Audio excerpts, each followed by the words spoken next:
Goeiemôre. Vandag praat ons oor die baie besondere voorval tussen die Sadduseërs en Johannes die Doper. Ons lees daarvan in Matteus 3 vers 7 tot 9. Daar word vertel dat Johannes die Doper was besig om mense te doop en daar het baie mense opgedaag om deur hom gedoop te word. Dis baie interessant.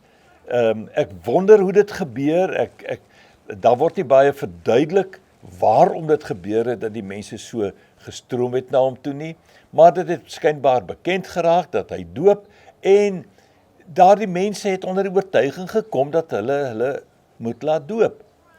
En eendag terwyl Johannes besig is met die doop van mense en hy so na die ry kyk wat gewag om gedoop te word, kom hy agter.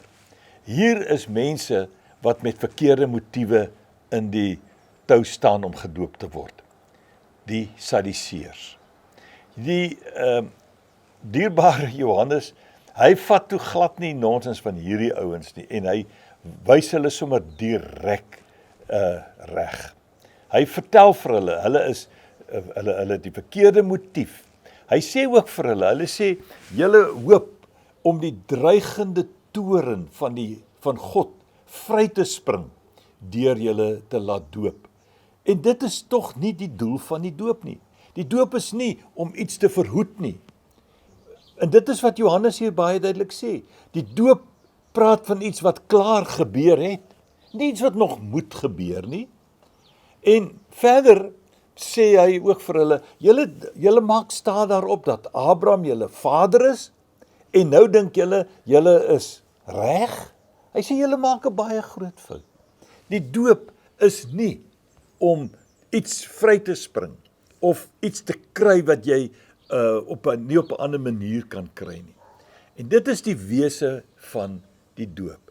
En ek dink Johannes doen ook reg. Baie van ons predikante sal dalk maar te bly wees as iemand hom net wil laat doop en dit dan net doen. Maar ek dink dit is 'n verantwoordelikheid wat elke persoon op sy skouers het. Voordat jy iemand doop, maak seker hy verstaan waarom dit gaan. Nie net omdat die vriende gedoop word of omdat hy deel wil word van 'n geloofsgemeenskap nie.